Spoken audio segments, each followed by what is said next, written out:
ṣé sà Olúwa ló ṣe o. dárúkọ ifo àtòyè yìí. Orúkọ mi ni Olóyè Adélẹ́yẹ Àjànàkú, Àràbà ìlú Èkó. Ṣé pẹ́pẹ́ rà? Ó ti tó ọdún mélòó tẹ́ ti wà lórí àpèrè? Ọdún 4 máa pé ní December yìí. A fẹ́ jẹ́ kẹ́ sọ fún wa ní Èkó incident kan tó ṣẹlẹ̀ ó ugly aládẹ rí ẹsẹ̀ tí ẹ ti gbé gẹ́gẹ́ bí ẹ̀yin àgbàlagbà. A fẹ́ kẹ́ ṣàlàyé fún wa irú àwọn ìgbésẹ̀ yẹn ẹ ti gbé yẹn ọ ti dífá nǹkan tí fa sọ tí irú fáyẹn tó bá dá irú fáyẹn kí ni ìfáyẹn mean, kí ni message tó mú wá. Ẹ ṣé. Ìṣẹ̀lẹ̀ tó ṣẹlẹ̀ gbogbo ayé ló mọ̀ pé kì í ṣe ìṣẹ̀lẹ̀ tó dáa. Ìgbà tá wá dá Ifá, a dá ìrẹtẹ̀ méjì. Ìrẹtẹ̀ méjì ó sọ̀rọ̀ nípa ọ̀pọ̀lọpọ̀ nǹkan. Ó sọ̀rọ̀ nípa ìlọsíwájú. Ó sọ̀rọ̀ nípa kí ọjà má tù. Ó sọ̀rọ̀ nípa àwọn òkú ọ̀run tí wọ́n ti ṣe ilé ayé rí tó jẹ́ inú wọn ò dùn sí bó ṣe ń lọ. Ó sọ̀rọ̀ nípa ọ̀pọ̀lọpọ̀ nǹkan. Ó sọ̀rọ̀ nípa àwọn ọmọ tí wọ́n ń ṣe jàǹdùkú kiri yìí pàápàá. Ìrẹtẹ̀ méjì sọ̀rọ̀ nípa wọn. Àwọn ìgbésẹ̀ tá dẹ̀ ti gbé, ìgbésẹ̀ kí Èkó dá, ìgbésẹ̀ pé irú nǹkan tó ṣẹlẹ̀ yìí ká má rí irú ẹ̀ mọ́, ìgbésẹ̀ pé ẹni tí ó bá hùwà tí ò yẹ kó hù kí Ọlọ́run ọba Elédùmarè kó dá lẹ́jọ́ tó yẹ kó dá. Òun ni àwọn ìgbésẹ̀ tí a ti gbé. Ifá kì í ṣépè. Tẹ́ bá dẹ̀ wo gbogbo ìgbà tá ń ṣépè, tá ń ṣe ètùtù yẹn, mi rò pé ẹ gbọ́ pé kò ní da fẹ́nìkan àbí Ifá kì í ṣépè. Bọ̀ gbogbo wà tó ní kálukú bá hù ní Ifá máa fún lẹ́sùn ẹ̀ gẹ́gẹ́ bí ó ṣe tọ́ àti bó ṣe yẹ. Ẹ ṣé. Ṣé ó possible kẹ́ kí Ifá yẹn fún wa ìrẹtẹ̀ méjì yẹn nítorí record purpose? Okay. Ó possible. Mo láwọn babaláwo tó máa kì í náà. So kó bá jẹ́ èmi nìkan ni mo máa kì í, èmi nìkan kọ́ mo ṣe bù. So màá pe ojúbọnà kó wá kí ìrẹtẹ̀ méjì fún wa. Nǹkan tó kí ìrẹtẹ̀ méjì yẹn, kí ni àwọn ìkìlọ̀ tó wà nínú Ifá yẹn? Ìkìlọ̀ tó wà nínú ìrẹtẹ̀ méjì ó bá ọmọdé wí, ó bá àgbàlagbà wí. Ìrẹtẹ̀ méjì, Ifá tó dáa ni, Ifá tí wọ́n fi ń tẹ ìlú, tí ìlú fi ń rójú, tí ìlú fi ń ráyè, teku máa ké bí eku, tẹ́yẹ máa ké bí ẹyẹ, tọ́mọ ènìyàn máa fọhùn bí ọmọ ènìyàn ní. Ìrẹtẹ̀ méjì kò fẹ́ ká máa hùwà èmi nìkan ni mo tó tán, bámúbámú ni mo yó, mi mọ̀ bóyá ebi ń pọ̀ mọ́ ẹnì kejì mi. Gbogbo àwọn nǹkan tí ìrẹtẹ̀ méjì ò fẹ́ nìyẹn.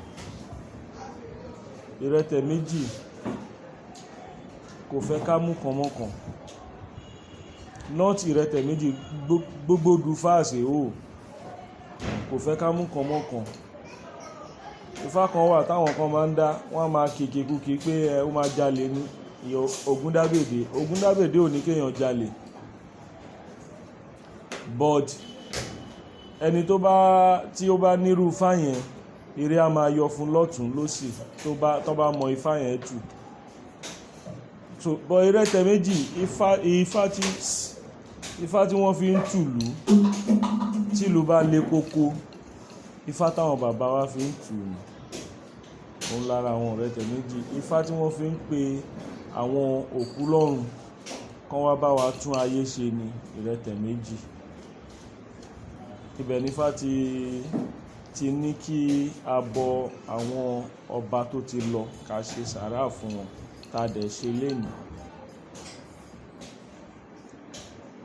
Tá bá dá ìrẹtẹ̀ méjì fún yàn, ìrẹtẹ̀ méjì ó máa ń jẹ́ kí nǹkan èèyàn pọ̀, kí nǹkan èèyàn gbòòrò. After this incident now, ẹ rí pé ògo Èkó tún máa yọ sí. Ẹ lọ kọ́lẹ̀, ọlá Èkó tún máa pọ̀ sí ni. Kò ń ṣe pé ó ti wá débì kan sí, ó ti wá àwọn gẹ́tara ọmọ. Ìrẹtẹ̀ méjì tó wà yìí, ire ń bọ̀ sí, ire rẹpẹtẹ ń bọ̀ sí. But ẹ̀sìn Muslim and Christian ó ti dojú ọ̀pọ̀lọpọ̀ nǹkan délẹ̀ tí ó jẹ́ kí ìlọsíwájú fẹ́ bá ayé. Tó bá jẹ́rú nǹkan tó ṣẹlẹ̀ lé ní ìsìn, tó bá jó ti ń ṣẹlẹ̀ kémi tó joyè, mi ìmọ̀ ọdún tán ti ṣe lójútù báyìí bẹ́yìn. And this is the first time tí máa ṣe nígbà tí mo ti joyè. Ǹdẹ̀ ti joyè 4 years ago. So irú nǹkan báyìí, nǹkan tó yẹ kó máa wáyé bí ẹ̀ẹ̀mejì ẹ̀ẹ̀mẹ́ta lọ́dún ni. Gbogbo nǹkan tó yóò ṣẹlẹ̀ ní last week yìí, Ifá ti sọ nǹkan tá a máa ṣe. Destruction ò ní pọ̀ tó yìí. But ìjọba gan ò tiẹ̀ fẹ́ recognize ìṣẹ̀ṣe. Not to talk of ká máa wá ṣètùtù lẹ́ẹ̀mẹ́ta lẹ́ẹ̀mẹ́rin kíjọba máa finance. So but ìṣẹ̀ṣe ó ṣe pàtàkì púpọ̀. Tí a bá fẹ́ lọ síwájú, tá dẹ̀ fẹ́ ní fọkànbalẹ̀, a gbọ́dọ̀ ní ti ìṣẹ̀ṣe báwo. Bàbá iṣẹ́ kò hùn. Mo fẹ́ bèèrè irú nǹkan báyìí púpọ̀ òru alẹ́ ló máa ní kọ́ ṣe àbínú ilé. Bọ́ nǹkan tá a rí lè ní ìta gbangba, gbogbo èèyàn yọ fóònù lọ́tùn, fídíò gbogbo ẹ̀ on record ẹ̀. Bí Ifá ṣe fẹ́ nìyẹn. Bí Ifá ṣe fẹ́ nìyẹn. Òkò ṣe pé bóyá ìrònú babaláwo ni àbí ìrònú olóyè àbọ́bá lórí ẹ̀bá mi ṣe ń takọ́ lè mọ́ pé mi ṣe nǹkan. Rárá. Bí Ifá ṣe fẹ́ nìyẹn. Gbogbo nǹkan tá a ṣe náà kọ́ la ṣe ń ta. Àwọn kan wà tá a ṣe nínú ilé tá a ṣe ń ta. But that particular one, ìta ni wọ́n láwọn ti fẹ́. Ìta la dẹ̀ gbọ́dọ̀ fún wọn. Nǹkan tó ṣẹlẹ̀ nìyẹn. Ní àkókún, kí ni ìmọ̀ràn tẹ́ máa fún ọba, olóyè, ọmọ ìlú, ìjọba, gbogbo everybody lápapọ̀? Àmọ̀ràn tí mo máa fún gbogbo everybody lápapọ̀ ni pé kó má jẹ́ ká gbàgbé ìṣẹ̀ṣe. Nǹkan tá gbàgbé yìí ló ń padà wá haunt wa yìí. But àwọn kan ò ní rí bẹ́ẹ̀. But èmi mọ̀ pé òun ló ń padà haunt wa. Àwọn bàbá wa ń gbà ẹ̀.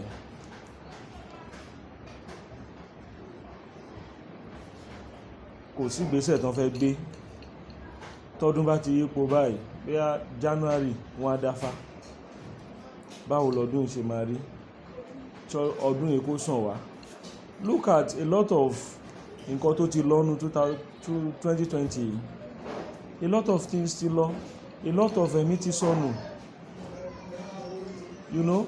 So Ọlọ́run náà fẹ́ ká mọ̀ pé ibi tá wà yìí Áfríkà ni. Kò ń ṣe Jerusalem, kò ń ṣe Saudi Arabia. Ọlọ́run tó dẹ̀ dá wa síbí, tó dá àwọn bàbá wa, nǹkan tó fi ń tòlú, tó dá wa náà síbí, kò yẹ ká kúrò ní footstep wọn. Kò ní kí èèyàn má lọ church, kò ní kí èèyàn má lọ mosque. But nǹkan tó bá yẹ kéèyàn ṣe lásìkò tó yẹ kéèyàn ṣe, ó yẹ kéèyàn ṣe. Irú ìlú Èkó yìí sìn, èmi gbọ́ nínú ìtàn pé grandfather mi ìgbà tó máa ṣe ètùtù ìlú Èkó yìí, pé ajé ò gbọdọ̀ kúrò ní Èkó yìí, màálù náà fi ṣe ètùtù, ó dẹ̀ ní orígun tán rí màálù yẹn sí nígbà yẹn lọ. Ẹ wá wo àtọdún yẹn tán ti ṣe ètùtù yẹn, ẹ wo b'Ékó ṣe ń rí, b'Ékó ṣe ń kún. That's why they prefer pé a ṣe ètùtù bí ìgbà yẹn mọ́, but ẹ lè gbé pangolo lẹ̀ l'Ékó ẹ̀ta. Àwọn kan náà ṣiṣẹ́ débẹ̀, kò ń ṣèkó nìkan ló wà láyé, àwọn kan náà ṣiṣẹ́ débẹ̀. So irú àwọn nǹkan yẹn ó yẹ kó jẹ́ kí continuation wà. Wọ́n fèèyàn rúbọ bí àgbò, bí ewúrẹ́, bí òbúkọ, bí màálù náà lọ ń lò, and àdúrà náà lọ ń ṣe kí tí ẹ̀jẹ̀ ẹran tó bá ti balẹ̀ báyìí, ara máa ń tulẹ̀ ni. In the next few days nísìnyí, ẹ máa wàrà tọ́lọ́run máa dá s'Ékó, táwọn èèyàn tó máa wò pé ilé ọba tó jó ẹwà gidi ló bù sí o. Bọ́rọ̀ Èkó ṣe máa rí nìyẹn, nítorí àwọn aláṣekù wọ́n ti nǹkan tó fẹ́ àti fún wọn, wọn ò dẹ̀ kí ń jẹun èèyàn gbé. Kò sí kán má padà wá dá wa náà lóhùn, kán má padà wá gbàdúrà wa. Àmọ̀ràn tí mo kàn máa fún gbogbo àtọba àti ìjòyè òun ni pé mi ní kán má ṣẹ̀sìn o, but kán má gbàgbé ìṣẹ̀ṣe. Kò sí ilé olóyè l'Ékó yìí tó jẹ́ pé Christianity àbí Islamic foundation ló ní, ìṣẹ̀ṣe ni. But majority olóyè ọ̀làjú ti dé, and orí seat tàwà yìí, ẹ má wò pé nítorí mo jẹ́ Arab of Lagos, orí seat tàwà yìí ẹni tí ò bá lè ṣẹ̀ṣe kò lè ní fọkànbalẹ̀, because a lot of eyes are on us. Irú nǹkan tó ṣẹlẹ̀, mo mọye calls tí mo gbà, ẹ ṣe ń ṣe báyìí, ẹ ṣe ń ṣe báyìí, wọ́n gbé kinní kan lọ, wọ́n gbé ọ̀pá lọ, wọ́n gbé kinní kan lọ, kò sáṣẹ ń bẹ̀ mọ́. Meanwhile, àṣẹ òkú òǹbí tó wà,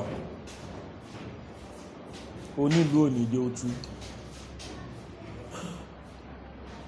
Ọ̀pá táwọn àwọn ọmọ burúkú gbé, ceremonial ọ̀pá ni, bọ̀ bó ṣe jẹ́ ceremonial ọ̀pá ó láṣẹ tiẹ̀. tó nítorí ẹ̀ kò sí ọmọ tó máa hùwà yẹn tí ò ní padà rí àmì ẹ̀.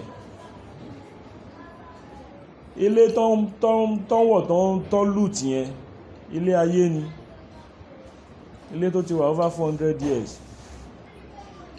Ẹ mọ nǹkan táwọn àbáyẹn ti rì mọ́lẹ̀ bẹ́ẹ̀, tẹ́wọ́bẹ̀ tẹ́ lùtẹ̀, tọmọdé bá wọbẹ̀ á jẹ́ àwọn ọmọ yóò lè ṣoríire, tábà bá wọbẹ̀ àwọn ọmọ yóò lè ṣoríire. Ṣáwọn ọmọ yẹn lè ṣoríire? Because nǹkan téèyàn bá ti ń sọ lọ́lọ́run ń sọ. Ṣàmọ̀ràn wa ní pé ká má fi ṣẹ̀ṣe ilẹ̀, àtọ́bàlú àti ìjòyè àtọmọdé àtàgbà, ọ̀tọ̀ lẹ̀sìn ọ̀tọ̀ níṣẹ̀ṣe. So tí a bá kó wọn wọnú ara wọn, problem tí máa wà. À ń láti mọ̀ pé ìṣẹ̀ṣe o, àsìkò tó yẹ ká ṣe. If you cannot be there physically, be there financially. Gbogbo wa kọ́ la máa wà ní line yìí, bọ̀yìn ò wá ní kẹwàá sàwọn tó wà ní line yìí di èèyàn burúkú. Ẹlẹ́bọ ni wọ́n. No. Ètùtù náà ń pè. Ètùtù dẹ̀ máa ń jẹ́ kára tùyàn, ó máa ń jẹ́ kí fọkànbalẹ̀ bàlù. Tí ò bá ń ṣe nǹkan tó important, àwọn èèyàn ní fiṣẹ́ wọn lẹ́ẹ̀kan wá jókòó. So but àwọn èèyàn wá mú òótọ́, wọ́n ń sá fún. But Ọlọ́run á jẹ́ kí orílẹ̀-èdè wa dáa, kò ní kógun jà wá, but káwa náà ká má kógun jara wa nípa negligence. Bí ẹ ṣe jẹ́ nìyẹn. Ẹ ṣe wọ̀ bàbá. Yeah. Àmàrí yín bá. Àṣẹ. Tó bá jẹ́ ẹni mọ̀ ní I would have conducted the interview in English. But from Igoro Jadelenu, I know you would have sounded better in English than the Yoruba. No. I will prefer to grant the interview in Yoruba. Nítorí bí èmi ṣe jẹ́. But kò lè ṣe kó má máa wọnú ara wọn náà. So.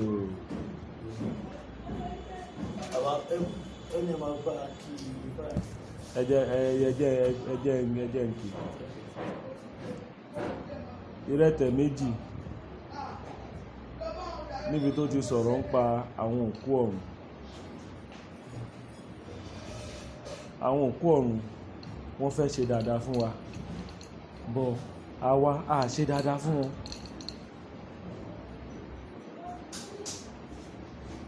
Ibẹ̀ nífà ti ní gbohùngbohùn bàbá gbohùngbohùn alàgẹ̀jẹ̀ babaláwo ogún ló ti fá fúngún igún ọ̀gẹ̀gẹ̀ ará lódò ìgbà tí ń ráyé ìlà ìkú ẹbọ ni wọ́n ní kó ṣe. Wọ́n ní ìyá agún kó ń bẹ láti ìbálẹ̀, bàbá agún kó ń bẹ láti ìbà òwúrọ̀, igún náà kó ń bẹ lálẹ́ ọjà ń gbálẹ̀ gẹ̀rẹ́gẹ̀rẹ́ sẹ́bọ. Igún ni mí èmi ò lólódì kan kẹ́gẹ́rẹ́ wọn àṣà ìbáwọn dákìá kẹ́gẹ́rẹ́ wọ́n bá wọn dájà owó kẹ́gẹ́rẹ́ wọn àṣà ìbáwọn dájà kẹ́gẹ́rẹ́ wọ́n bá wọn dájà ọmọ kẹ́gẹ́rẹ́ wọn àṣà ìbáwọn dájà kẹ́gẹ́rẹ́ wọ́n bá wọn dájà lé kíkọ́ kẹ́gẹ́rẹ́ wọn àṣà ìbáwọn dájà kẹ́gẹ́rẹ́ wọ́n bá wọn dájà ire gbogbo kẹ́gẹ́rẹ́ wọn àṣà ìbáwọn dájà kẹ́gẹ́rẹ́. Ifá yẹn sọ fún wa pé ìyá wa àti bàbá wa àwọn tó ń tẹ̀lú Èkó dó wọ́n fẹ́ ṣoore fèkó bọ́ọ̀dì wọ́n ń retí nǹkan látọ̀dọ̀ wa wọ́n rí kí láwọn nǹkan tó ń retí látọ̀dọ̀ wa irú àwọn nǹkan tá a ṣe léni ló ń retí látọ̀dọ̀ wa, but àwa ti gbàgbé wọn. Àwọn ọlọ́dẹ̀ ṣe iṣẹ́ táwa ń jẹ sílẹ̀. So ara ìṣẹ̀ṣe nìyẹn. Wọ́n ní ìyá ẹni ìṣẹ̀ṣe ni, bàbá ẹni ìṣẹ̀ṣe ni, orí ẹni ìṣẹ̀ṣe ni. Ìṣẹ̀ṣe làbá bọ ká tó bọ̀rìṣà. So àwọn tó ṣẹ̀ wá kalẹ̀ ìṣẹ̀ṣe àwọn ni wọ́n béèrè ètùtù tá a ṣe lénìí fún wọn because wọ́n fẹ́ ṣoore fèkó. Bí gbogbo jàgídíjàgan níbí ilé ń jó ń bí olè ń jà ń bí wọn ò fẹ́, but wọ́n fẹ́ nǹkan látọ̀dọ̀ tiwa just like ẹ ní mọ́tò ń sìn kẹ má repo sí tó máa ṣiṣẹ́ ni. Nǹkan táwọn ará anúlẹ̀ dẹ̀ ń jẹ lè tutù òun la ṣe yìí. So a ti ṣe tutù, a ti bọ gbogbo nǹkan tó yẹ ká bọ, orò ti ké. So orò ti ké gbogbo bí ti lọ ká máa wá retí oore. That is what ètùtù is all about.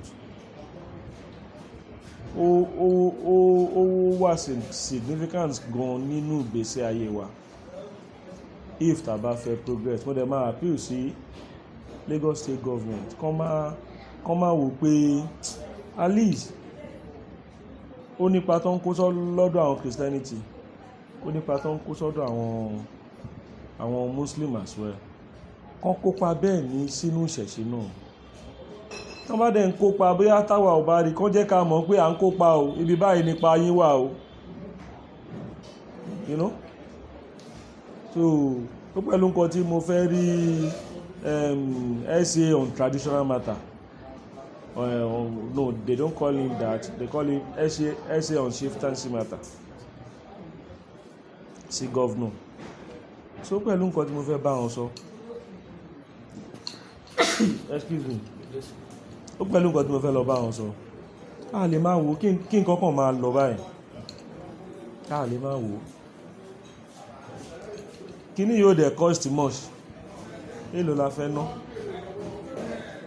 No? Gbogbo nǹkan tá ṣe lé ní ìsìn kò wọ 500,000. Ìjọ mi ètùtù lè wá kó jù bẹ́ẹ̀ lọ. But I'm 100% sure kò sí ètùtù tá fẹ́ ṣe tó fẹ́ wọ 2 million jọkùn. So why tá lè máa ṣe ètùtù bí ẹ̀mẹ́ta ẹ̀mẹ́rin lọ́dún? àǹfààní tiwa ni, àǹfààní àwọn tán jó lórí wa tán ń ṣèjọba ni. Because oko tẹ́ bá sọ mọ́ gi báyìí, tẹ́ bá sọ mọ́ pẹ̀ lọ́pẹ́ máa sọ mọ́ yín o.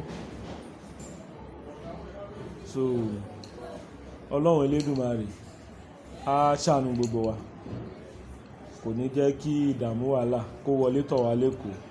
Gbogbo oore wa tó ti lọ, àwọn ará núlẹ̀ wọ́n á dá padà wá fún wa nílọ́po ìlọ́po.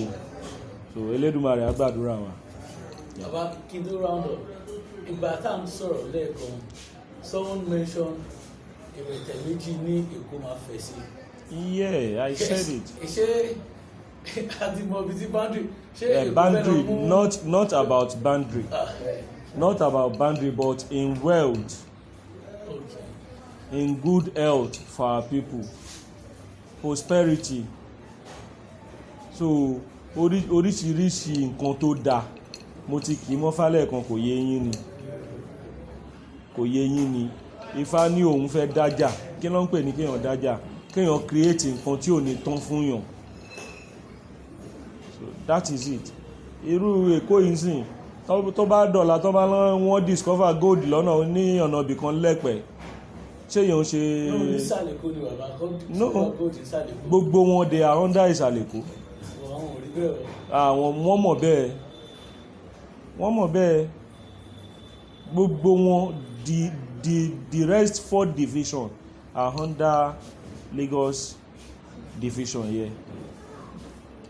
Èmi tí mo jókòó yìí sìn, I am the chairman of Association of Araba, Lagos State, and it's a lifetime seat. Likewise, Kábíyèsí Ọba Rilwan Akiolu is the life chairman, permanent chairman, Lagos State Council of Obas and Chiefs. Ṣẹ́rí kan ṣe ń jẹ́ rí ni. So okay, what are we now saying? So kì í ṣe pé wọn l'authority tí wọn, but they are, Ọlọ́run fi wọ́n sí abẹ́ wa. So nǹkan tán bá rí ń bẹ̀ yẹn, ètùtù tá a ṣe yìí gbogbo Lagos State ló dé, kò ń ṣètùtù Lagos Island, kò ń ṣètùtù Lagos division nìkan. Ètùtù tá à ń ṣe ètùtù Lagos State ni. So yẹn la fi jẹ́ supreme head of Onífá in Lagos State. Kò bá àwọn ẹ kó jẹ nǹkan téèyàn ò jẹ rí inú Ifá, you are under us, but Ọlọ́run ò ní jẹ́ ká ní ìgbéraga. So ẹ ṣé o. Ẹ ṣé bàbá. Yeah, you are welcome. Àwọn arígbà. You are welcome. Ẹ ti fún ọmọdé jẹ fàgbàdo. Àṣẹ o.